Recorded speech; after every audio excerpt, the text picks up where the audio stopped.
मैं समझता हूँ कि इसके अलग अलग व्यू हो सकते हैं और सब सही हो सकते हैं। एक मत स्ट्रॉन्ग है कि पर्सनालिटी कल्ट या पर्सनल रिलेशन ये बहुत ज़्यादा इन चीज़ों में नहीं डाले थे। एक मत है, स्ट्रॉन्ग मत है।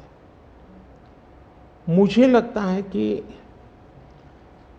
हमारी डिप्लोमेसी अगर प्रोटोकॉल में फंसी रहेगी तो हम परफॉर्म नहीं कर पाएंगे। डिप्लोमेसी की ताकत भी इनफॉर्मल में भी है, प्रोटोकॉल में ही ऐसा नहीं है। प्रोटोकॉल में ज़्यादा पोजीशनिंग होता है, पहले कौन आएगा, पहले कौन हाथ मिलाएगा वगैरह, उसी में समझ जाता है। तो मैंने शुरू से देखा कि भाई जैसे मेरी शपथ हुआ था, बड़ा इंटरेस्टिंग है। मैंने तय किया कि मैं सार्क देशों को 2014 की शपथ में। हाँ 2000 पहली बार में पहली बार सार्क देशों को बनाने का मेरे मन में विचार आया। और उसके पीछे कारण ये था क्योंकि मेरा चुनाव प्रचार में मुझ पर आरोप एक ही था कि ये मोदी तो एक राज्य से आया है, ये देश की राजनीति क्या समझेगा, विदेश नीति क्या समझेगा, ये तो डुबो देगा। ये चुनाव प्रचार का मेरा खिलाफ के जो मुद्दे थे उसमें एक बड़ा महत्वपूर्ण मुद्दा था। सब लोग मेरी मजाक उड़ाते थे। तो मुझे लगा इनको एक ही एक्शन से मुझे जवाब दे देना चाहिए, बोलने की जरूरत नहीं है। पहले दिन से तो मैंने शपथ समारोह में सार्क देशों को बुलाया। उसके पहले मैंने बैक चैनल से उन सबसे सहमति ले ली थी, ऐसा तो नहीं हो सकता कि कोई, और सब लोग आए। मेरा शपथ हुआ। फॉरेन मिनिस्टर अभी तो हमारा बना भी नहीं था और मैं इन सारी चीज़ों से बिल्कुल नया था, बिल्कुल अनभिज्ञ था, लेकिन बायलैटरल सबके साथ होना था।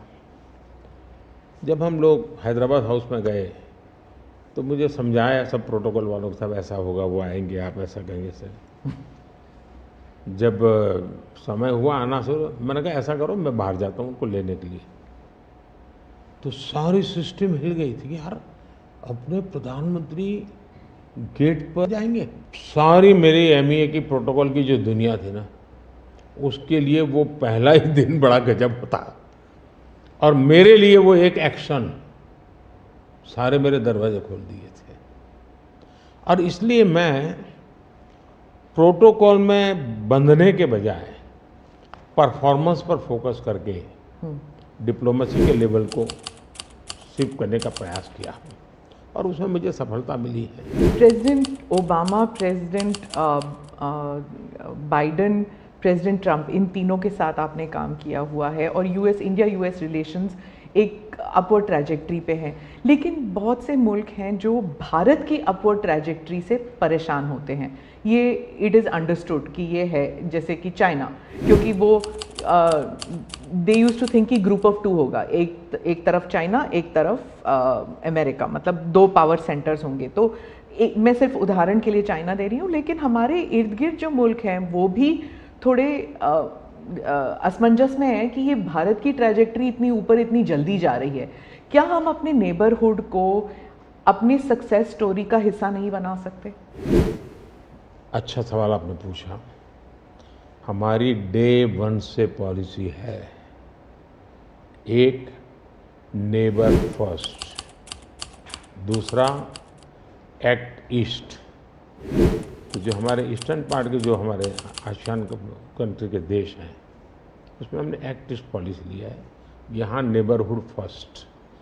तो ये हमारा डे वन से हमारे देश की भी पॉलिसी है और हमारी भी पॉलिसी है। पहले लूकैस था, मैंने आकर के उसको एक्ट ईस्ट कहा।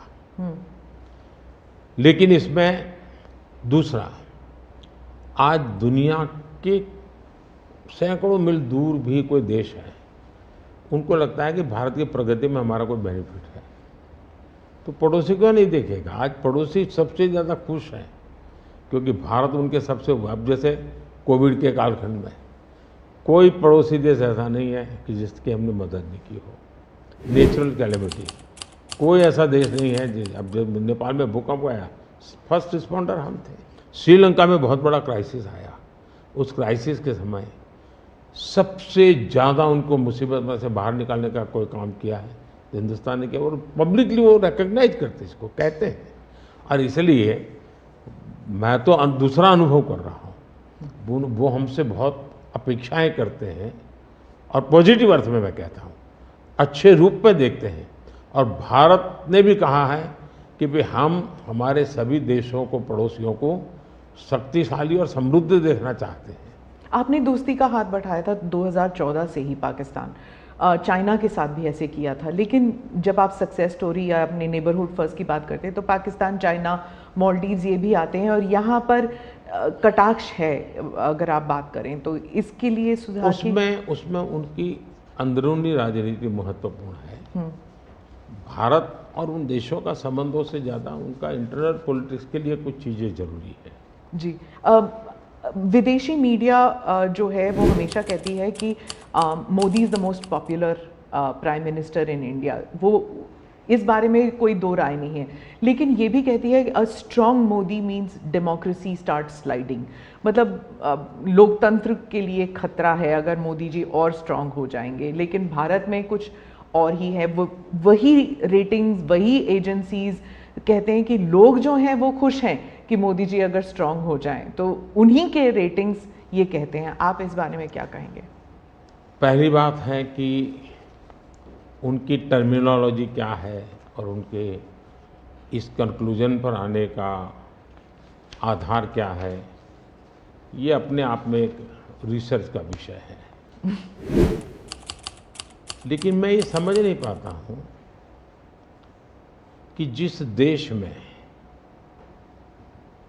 6 लाख पंचायतें चुने हुए लोगों से चलती हो, दुनिया में कोई देश ऐसा है कि जहाँ 6 लाख पंचायतें और नियमित रूप से चुनाव जहाँ होते हैं, इतने राज्य, अनेक पार्टियों की सरकारें, हमारे देश में शायद ही कोई ऐसी पॉलिटिकल पार्टी होगी जो कहीं सत्ता में ना हो।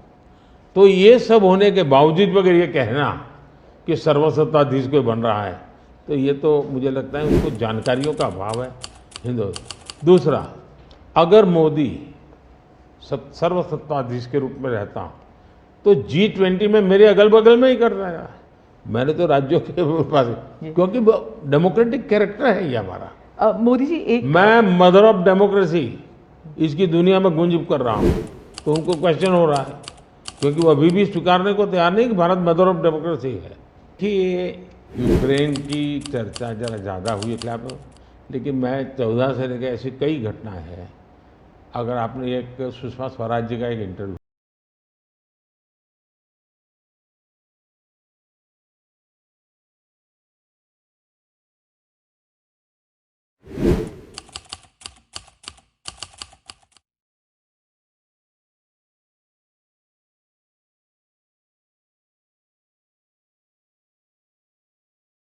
देखिए कि कैसे यमन में से हमने हिंदुस्तान के लोगों को लाए, और सऊदी किंग के साथ मैंने बात कर करके उनसे कहा भाई मुझे वहाँ यमन से लोगों को लाना है, तो आपका बॉम्बार्डिंग चल रहा है, हम कर नहीं पा रहे हैं, मुझे कैसे मदद करेंगे?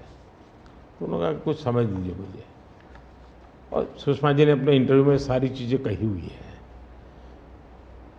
भारत की रिक्वेस्ट पर एक पीरियड रहता था जिस पीरियड में बॉम्बार्डिंग नहीं होता था, और उस समय हम हवाई जहाज़ में हमारे लोगों को निकालते। यमन से करीब 5,000 लोगों को हम लाए थे। उसी प्रकार से यूक्रेन में, मेरा यूक्रेन से भी इतना ही घनिष्ठ नेता है, मेरा रशिया से भी इतना ही घनिष्ठ नाता रहा है। दोनों राष्ट्रपति के साथ में बहुत मित्रतापूर्ण मेरा रहा है। मैं पब्लिकली राष्ट्रपति पुतिन को कह सकता हूँ कि युद्ध का समय नहीं है। मैं यूक्रेन को भी कह सकता हूँ पब्लिकली कि बातचीत के रास्ते पर ही जाना चाहिए, और इसके कारण मेरी क्रेडिबिलिटी है।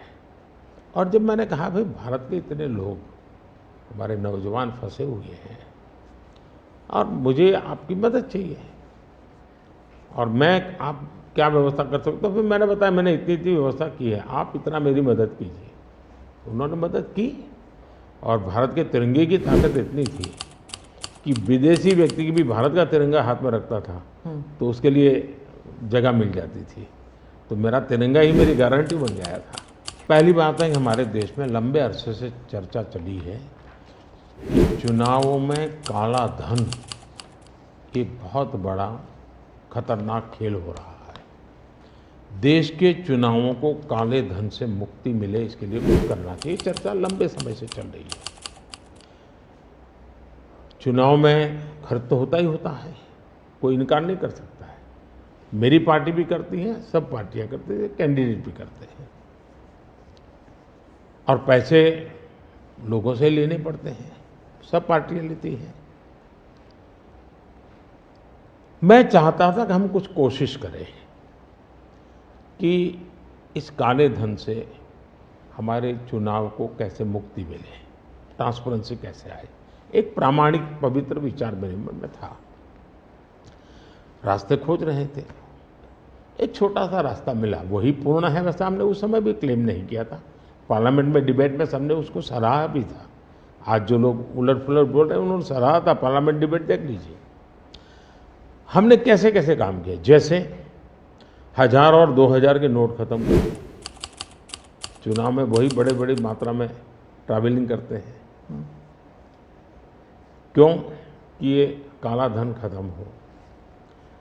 हमने सुप्रीम कोर्ट ने कहा था कि 20,000 रुपये तक पॉलिटिकल पार्टियां कैश ले सकती हैं। मैंने कानून बनाकर, नियम बना करके 20,000 को 2,500 कर दिया। क्यों? क्योंकि मैं नहीं चाहता था कि ये कैश वाला कारोबार चले। फिर मैंने कहा है कि इलेक्टोरल बॉन्ड, कि जो पार्टी अपना सीक्रेसी मेंटेन करना चाहती है। होता था क्या, जैसे हम पहले बीजेपी में चेक से पैसा लेंगे तय किया, तो सब व्यापारी लोग हमें आकर के कहें साहब हम चेक से दे ही नहीं सकते। हमने कहा क्यों नहीं दे सकते? बोले हम चेक से देंगे तो हमें लिखना पड़ेगा, हम लिखेंगे तो जो सरकार है वो देखेगी कि ये विपक्ष को इतना पैसा दिया, तो हमें तो वो परेशान करेंगे। तो बोले हम तो पैसे देने के लिए तैयार हैं लेकिन चेक से नहीं देंगे। तो मुझे याद है हमारे 90 के दशक में जो चुनाव में हमको बड़ी दिक्कत आई थी, पैसे नहीं थे हमारे पास, और हम नियम लगा के बैठे थे कि हम चेक से लेंगे। देने वाले देने को तैयार थे, चेक से देने की उनकी हिम्मत नहीं थी। तो ये सारी चीज़ों का मुझे पता था।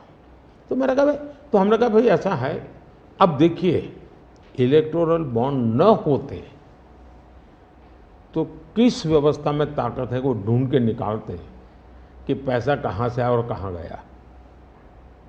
ये तो इलेक्टोरल बॉन्ड की सक्सेस स्टोरी है कि इलेक्टोरल बॉन्ड थे तो आपको ट्रेल मिल रहा है मनी का, कि किस कंपनी ने दिया, कैसे दिया, कहाँ दिया। अब उसमें अच्छा हुआ बुरा हुआ वो विवाद का विषय हो सकता है, इसकी चर्चा हो। मुझे जो चिंता है वो, मैं ये कभी नहीं कहता हूँ निर्णय में कोई कमी नहीं होती है, निर्णय तो चर्चा कर सीखते हैं, सुधारते हैं, इसमें भी सुधार के लिए बहुत संभावना है।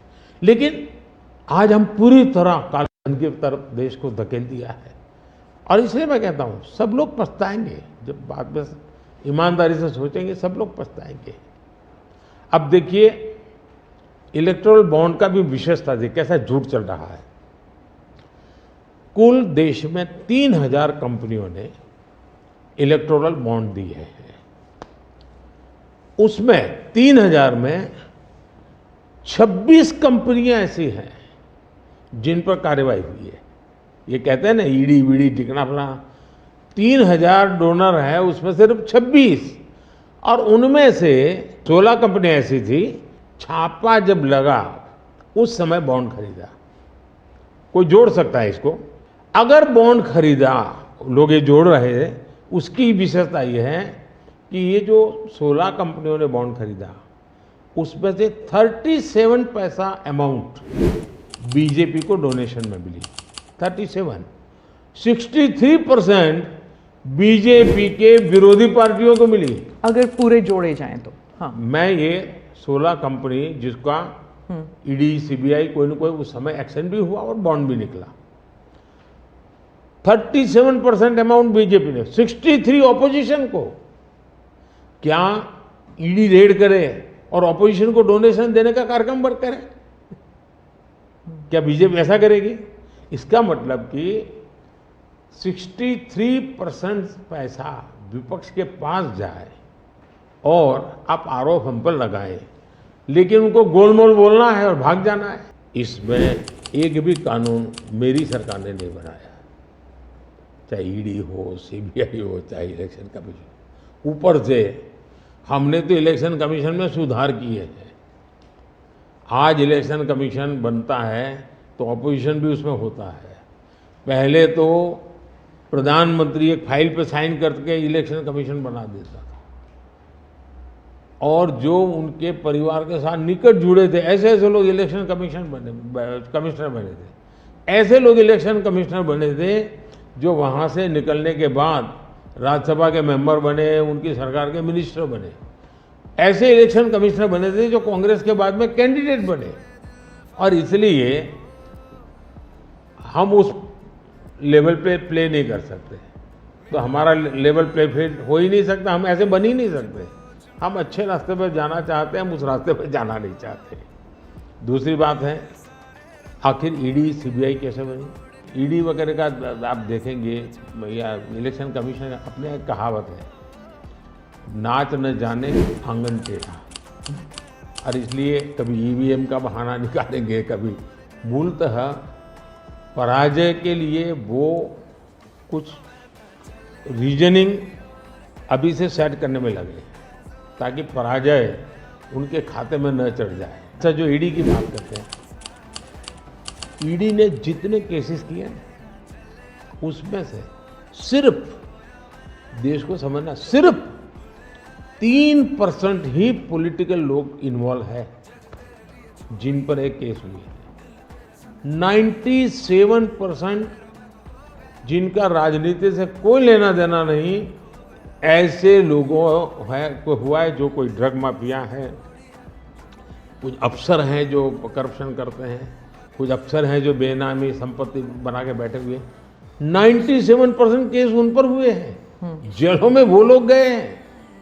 अच्छा, मजा देखिए, ईडी एक स्वतंत्र संस्था को काम कर देना चाहिए, नहीं करने देना चाहिए, बनाई क्यों भाई? 2014 से पहले ये संपत्ति अटैच करने का ईडी को अधिकार है। 2014 से पहले उन्होंने सिर्फ 5,000 करोड़ रुपए की संपत्ति अटैच की। कौन रोकता था ईडी को? और किसके लाभ में कहता हूं? मेरे कालखंड में गलत काम करने वालों की 1 लाख करोड़ रुपए की संपत्ति अटैच हुई है। कई देश की जनता का पैसा नहीं है। दूसरा आंकड़ा तो आप और हैरान हो जाओगे। 2014 पहले इसी ईडी ने देश में से 34 लाख रुपए, 34 लाख रुपया कैश जब्त किया था। मतलब कि स्कूल बैग में आ जाए इतना पैसा, स्कूल बैग में आ जाए।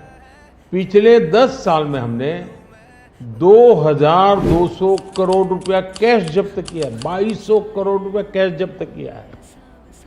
कहाँ 34 लाख, कहाँ 2,200 करोड़।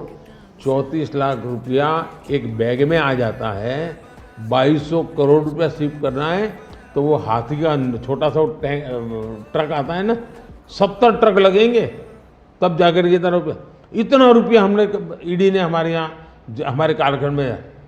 इसका मतलब ये है कि ईडी सही काम कर रही है। कैश पकड़ा है भाई, लोग पकड़े नहीं, कैश भी पकड़ा है। और मेरा ये कमिटमेंट है जी, मैं ये कन्विंस हूं कि भ्रष्टाचार ने देश को तबाह करके रखा है। हमें देश में से भ्रष्टाचार के खिलाफ लड़ाई लड़नी चाहिए, पूरी ताकत से लड़नी चाहिए, और ये मेरा व्यक्तिगत रूप से मेरा ये कन्विक्शन बना हुआ है।